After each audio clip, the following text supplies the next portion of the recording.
Bismillahirrahmanirrahim. Kita malam ini, saudaraku, inilah rahasia rezekimu.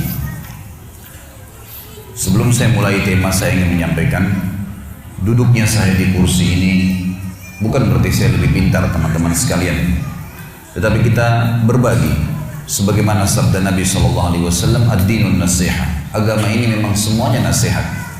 Memang kita harus selalu mengingatkan satu sama yang lain, tapi bukan berarti orang yang diingatkan tidak tahu. Mungkin dia tidak tahu, bisa saja memang dia tahu tapi dia lalai. Maka kita memang dianjurkan untuk saling mengingatkan. Bahasan tentang masalah rezeki ini teman-teman sekalian, saya susun juga sebuah tulisan karena saya melihat banyaknya umat Islam, ruang lingkup di Indonesia saja, tempat yang kita tinggal. Allahu a'lam apakah seluruh muslimin mengalami hal yang sama. Tapi saya lihat di sekeliling saya, banyaknya umat Islam yang tidak memahami apa itu rezeki. Mereka hanya terfokus rezeki itu ke masalah duit, pakaian, makanan, rumah, kendaraan, hanya sekitar materi saja. Dan banyak hal yang lain yang mereka tidak anggap rezeki.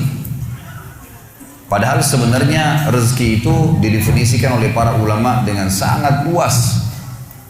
Segala sesuatu yang dibutuhkan oleh makhluk. Dan makhluk di sini masuk di dalamnya manusia, jin, malaikat, apa saja, tumbuh-tumbuhan, hewan-hewan, dalam melalui roda kehidupan. Jadi semua itu masuk dalam masalah rezeki, baik di dunia maupun di akhirat nantinya. Jadi ruang lingkup rezeki sangat luas, dan rezeki ini yang menyiapkan dan tidak pernah habis stoknya dalam menyiapkan hanya satu, Allah Subhanahu wa ta'ala. Tidak pernah ada yang bisa menyiapkan kebutuhan seluruh makhluk non-stop dan tidak pernah habis stoknya kecuali Allah Subhanahu wa ta'ala. Dan memang belum pernah ada yang mengikrarkan itu. Kita pada saat haus cuma tahu minum, pada saat lapar cuma tahu makan. Nggak ada duit berarti minta, ada duit tinggal beli makanan dan makan, selesai, laparnya hilang, istirahat. Kita tidak pernah berpikir sebenarnya dari mana semua itu. Satu-satunya yang mengaku dan mengikrarkan kalau dia yang menyiapkan segala kebutuhan, bukan cuma manusia, adalah Allah Subhanahu wa ta'ala. Kita akan sebutkan beberapa dalil yang berhubungan dengan masalah itu. Yang pertama teman-teman sekalian, surah Az-Zariyat, surah nomor 51 ayat 56 sampai 58. A'udzu billahi minasyaitonir rajim. Bismillahirrahmanirrahim. Wa ma khalaqtul jinna wal insa illa liya'budun. Ma uridu minhum min rizqin wa ma uridu minhum ay yut'imun. Innallaha huwar razzaqu dzul quwwatil matin. Artinya teman-teman sekalian, aku kata Allah tidak menciptakan jin dan manusia kecuali untuk menyembah, mengabdi kepadaku. Apa yang aku perintahkan mereka jalankan. Yang aku bolehkan, halalkan, silakan nikmatin. Makanan, minuman, pergaulan, pendapatan, ekonomi, mendirikan sebuah negara, politik. Dan apa yang aku larang, semua ditinggalkan. Apa yang aku haramkan dijauhi. Itu mana daripada sembah. Aku nggak ciptakan jin dan manusia kata Allah kecuali untuk menyembah kepadaku, mengabdi. Dan aku tidak pernah kata Allah, ini di ayat 56, ayat 57-nya, aku tidak pernah meminta kepada mereka balasan rezeki. Kasus misalnya aku menyiapkan untuk mereka makanan, daging hewan yang bisa disembeli, kemudian mereka makan. Aku tidak pernah minta diberikan sebagian daripada rezeki itu. Aku memberikan mereka makanan, minuman, pakaian. Allah tidak pernah minta diberikan kepada Allah sesajen, diberikan sesuatu, dikembalikan kepada Allah. Allah nggak minta. Kata Allah, ma uridu minhum min rizq. Saya tidak butuh dari mereka rezeki itu. Wa ma uridu minhum ayyut'imun. Saya juga tidak ingin minta makanan dari mereka.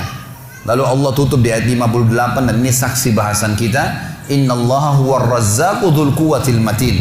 Sesungguhnya Allah itu adalah Razzaq, Razak ini teman-teman sekalian dalam bahasa Arab masuk dalam lingkup luasnya, semua kebutuhan. Kalau kita bicara masalah substansial kebutuhan, maka dikatakan razik. Sifat Allah juga razik. Kalau kita masuk ke dalam substansial kebutuhan, misalnya makanan saja, atau minuman saja, atau oksigen saja, atau cahaya saja, masuk substansial bisa dikatakan razik. Tapi kalau kita mengatakan sosok pencipta yang selalu menyiapkan segala kebutuhan secara global dan tidak pernah habis stoknya, maka bahasa Arabnya Razzaq. Dan Allah mengatakan innallaha huwar razzaq. Allah itu adalah Razzaq, pemberi rezeki yang tidak pernah habis stoknya, dzul quwwatil matin, sebaik-baik tempat untuk bersandar. Saya kasih contoh teman-teman sekalian supaya lebih jelas realita lapangannya. Rezeki masuk dalamnya cahaya. Saya sudah pernah jelaskan pertemuan kita semalam, kalau seandainya tidak ada cahaya lampu ini sekarang, kalau siang hari nggak ada cahaya matahari, Anda pasti tidak akan bisa melihat saya. Saya juga tidak bisa melihat, setajam apapun pandangan mata kita, senormal apapun mata kita tidak bisa melihat. Karena cahaya ini ada, maka akhirnya kita bisa melihat.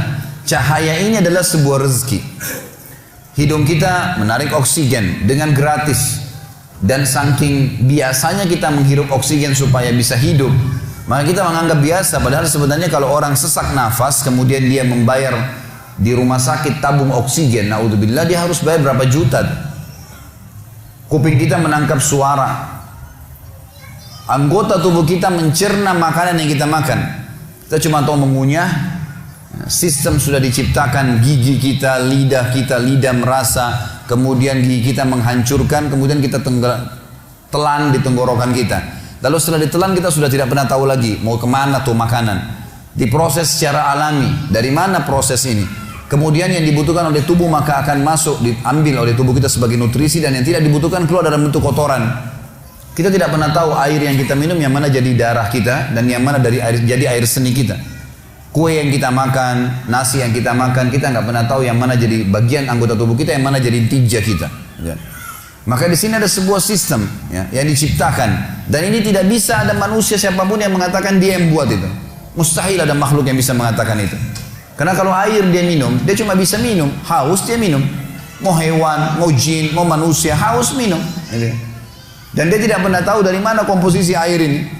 Kenapa kok harus air? Kenapa enggak makan misalnya kalau lagi haus? Dari mana sistem itu? Harus terbawa kepada sistem itu. Maka Allah memperkenalkan dirinya, dia yang menciptakan kalian, dia juga yang menyiapkan seluruh kebutuhan kalian, dan tidak pernah habis stok itu. Saya kasih contoh teman-teman sekalian. Saya tanya, Anda coba berpikir, merenungi di awal pertemuan kita ini. Pernah nggak teman-teman yang biasa interaksi sama pasar, menemukan pasar di Indonesia saja, di kota Anda masing-masing, pernah nggak menemukan ada pasar tidak ada sayur sama sekali? Atau buah habis sama sekali, tidak ada satupun jenis buah. Atau misalnya hewan yang biasa dimakan oleh manusia, ayam misalnya, pernahkah ayam itu habis? Penelitian teman-teman sekalian diadakan oleh sebagian ilmuwan muslim.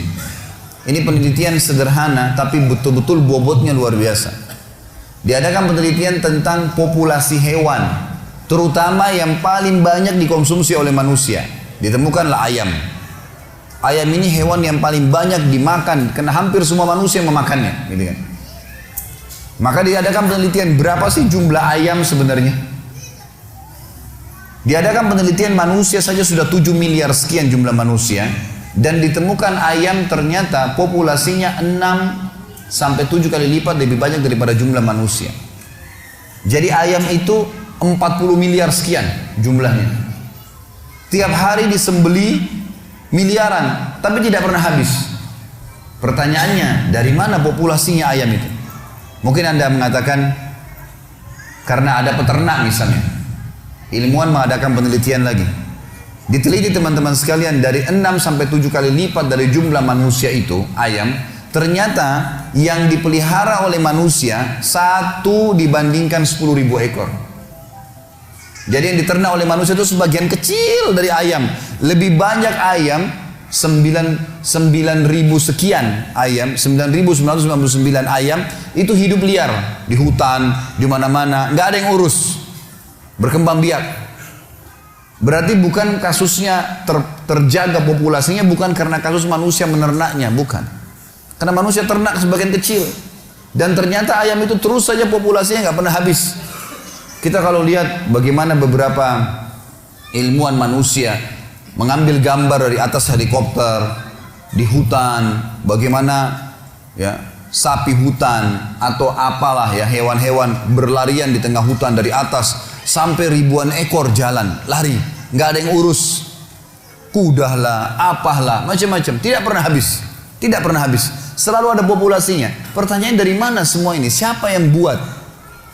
Dan siapa yang membuat, siapa yang menyiapkan kebutuhan-kebutuhan mereka? Karena mereka tidak bakal mungkin hidup kalau tidak ada kebutuhan yang terpenuhi dari makanannya, dari minumannya, dari tempat tinggalnya, gitu kan. Semua itu. Maka tidak pernah ada yang mengklaim dirinya sebagai Razzaq, pemberi rezeki non-stop, kecuali Allah Subhanahu wa taala. Allah Subhanahu wa taala yang telah menjelaskan masalah itu. Kalimat ini juga mulia teman-teman sekalian. Innallahu war-Razzaq, kata Allah. Allah itu adalah sebaik pemberi rezeki yang non-stop, tidak pernah habis rezekinya, dan dzul quwwatin matin, sebaik-baik tempat untuk bersandar. Saya pernah teman-teman sekalian di Jakarta, di depan rumah saya pernah ngontrak rumah, kurang lebih ada taman 5 kali 5 meter, tidak besar, dan saya suka tanam-tanaman. Kadang-kadang saya biarkan di tabulan pot, tanaman dalam pot yang ada buah mangga, ada buah jambu gitu. Saya kadang-kadang sebelum pengajian pagi suka siram tanaman itu.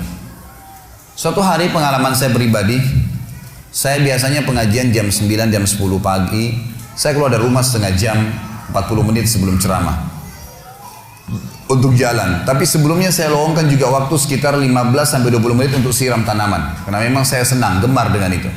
Maka saya siram tanaman. Satu hari saya keluar teman-teman sekalian, tinggal setengah jam lagi pengajian saya. Kalau saya luangkan 15 menit untuk siram tanaman saya, maka terlambat pengajiannya. Subhanallah, sambil saya narik selang, saya coba siram sambil berdoa, ya Allah ini gimana? Pengajian saya bisa terbengkalai nih. Sementara ini juga kalau tidak disiram nanti kering, gitu kan? Kesian, ini makhluknya Allah. Ya, dan kata Nabi SAW, fi kulli kabidin ratabatin ajr.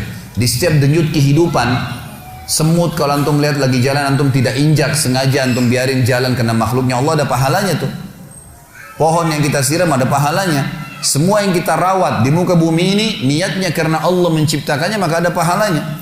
Itu sabda Nabi SAW, saya niatkan karena itu. Sementara saya lagi menyiram, subhanallah, dan bimbang, ini berhentiin siram atau enggak ya? Gitu. Istri saya kebetulan lagi jaga anak-anak, jadi nggak bisa gitu. Maka subhanallah pada saat itu, detik itu juga hanya hitungan detik teman-teman sekalian, tiba-tiba lagi panas matahari. Ada hujan, ya, biasanya kalau bahasa yang sering saya tahu dari saya kecil, kalau waktu di Makassar dikatakan hujan lari. Sering ada hujan cuma beberapa detik saja, nyiram bumi ini terus hilang gitu loh. Maka hujan itu datang, tiba-tiba hujan. Dan satu wilayah Condet, tempat saya tinggal Jakarta Timur, itu basah semua. Dalam hitungan saya hitung durasi mungkin cuma 15 detik. Semua tanaman saya basah, semua harus Condet basah gitu. Saya lalu mematikan air keran dan saya mengatakan, subhanallah, maha suci Allah yang kalau mau membasahkan bumi ini hitungan detik. Saya butuh 15 menit hanya siram tanah 5 kali 5 meter. Bagaimana kekuasaan Allah Subhanahu wa taala yang luar biasa ya. Mestinya bisa direnungi masalah itu. Seorang syekh, doktor di Ummul Qura, beliau pernah bercerita dalam salah satu ceramahnya. Dan beliau berkata, ada temannya di Jeddah, seorang pengusaha, lagi naik mobil sama-sama. Kemudian temannya mengatakan, akhi, saudaraku, apa saran anda? Apa doa yang saya ucapkan supaya Allah selalu menambah rezeki saya? Kata dokter ini, saya tidak mengingat pada saat itu apapun doa tertentu, tapi saya tiba-tiba teringat surah Az-Zariyat ini, ayat 56 sampai 58. Dia bilang, saudaraku, dia bilang, akhi, coba bacalah. Wa ma khalaqtul jinna wal insa illa liya'budun. Saya tidak ciptakan jin dan manusia kecuali untuk menyembah kepadaku. Ma uridu minhum min rizqin wa ma uridu minhum an yut'imun. Saya tidak pernah minta rezeki dari mereka dan saya juga tidak minta mereka memberikan makan kepada saya. Innallahu war-Razzaqu dzul quwwatil matin. Sesungguhnya Allah itu zat yang maha pemberi rezeki, tidak pernah habis stoknya, dan sebaik-baik tempat bersandar. Coba kau baca dalam doamu, ya Razzaq dzul quwwatil matin, wahai zat yang pemberi rezeki dan sebaik-baik tempat bersandar, urzukni, berikan saya rezeki. Kata dia, kemudian berpisahlah kami. Sebulan kemudian saya ditelepon sama teman saya, karena yang satu tinggal di Mekah, syekhnya, yang ini tinggal di Jeddah, lumayan 80-90 km jaraknya. Maka temannya telepon mengatakan, akhi, jazakallah khair, semoga Allah balas dengan kebaikan. Selama sebulan saya amalin tuh. Saya selalu bilang, ya Razzaq, Dzul Quwwatil Matin, urzuqni, selalu saya ucapkan. Dan sekarang Allah membuat ya zat yang maha Razzaq, memberi rezeki, Dzul Quwwatil Matin, sebaik tempat bersandar, memberikan keuntungan buat saya 1 juta rial. Gitu. Jadi dia mengamalkan masalah memanggil Allah. Dan ini termasuk sunnah Nabi SAW. Kita kalau menggunakan Asma'ul Husna, nama-nama Allah kita ikutkan dengan doa setelahnya. Seperti misalnya, Ya Rahim, Irhamni, Ya Ghafur, Ighfirli. Kita ikutin dengan begitu, termasuk Ya Razzaq, Urzuqni. Gitu kan? Jadi kita bisa menggunakan doa-doa seperti ini.